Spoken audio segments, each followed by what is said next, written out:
and welcome to my kitchen. My name is Ina and I invite you to cook with me. Today I show you how to prepare some really tender squid.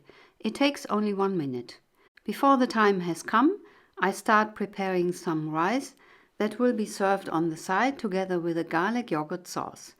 The rice is seared briefly in some olive oil. You add a teaspoon of sea salt, a tablespoon of tomato paste, and triple the amount of water. Some oregano I have forgotten. Lid on, and when it is brought to the boil, I reduce the heat to low and let it simmer for 20 minutes. During this time I have to prepare the squid. The tentacles are cut off above the eyes. I press the beak in the direction towards the cut, press it out and discard it. The tentacles are kept on the side.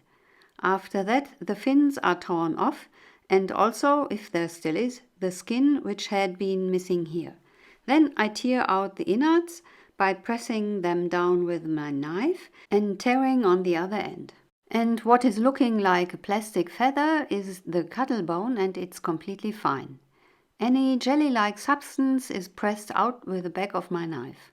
Then I position the squid in a way that the score is placed on the upper edge. It serves as a natural fold.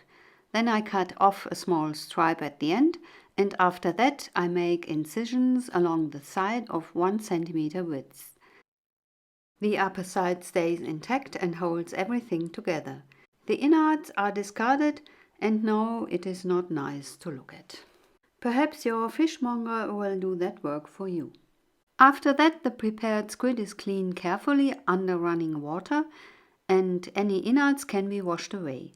The tentacles should also be washed very well, as there might be some sand in it.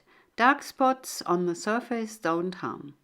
Then I add 1 teaspoon of baking powder and distribute it evenly. It stays on for 10 minutes before it is rinsed off. Enough time to stir the rice, taste it, and to prepare the garlic yogurt sauce. I peel the garlic, chop it, and with the help of a very generous pinch of sea salt, I grind it with a flattened blade of my knife. Fill it into a recipient with the Greek yogurt, stir it in, and done. To speed up the plating, I already prepared the presentation of the garlic sauce. Into a small container, I put 2 salad leaves face to face, fill them up, decorate with an olive, and place it at hand.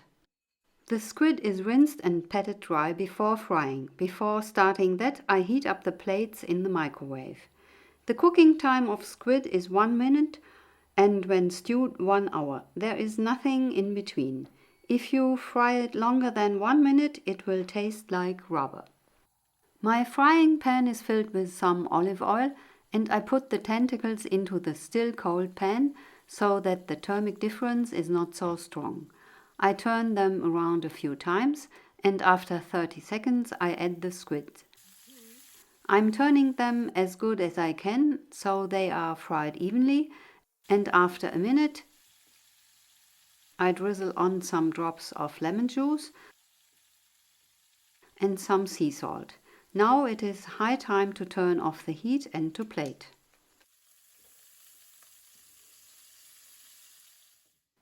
With some tongs I place the squid and turn it round so that it forms a circle. The tentacles are placed in the center. After that I enclose the rice and the salad leaves with the garlic sauce. Food is ready. Have a good time enjoying it with your friends. I hope you like my tutorial and you are inspired to try this dish at home. Ingredients and amounts you will find in the description below. Successful cooking, see you soon and bye bye.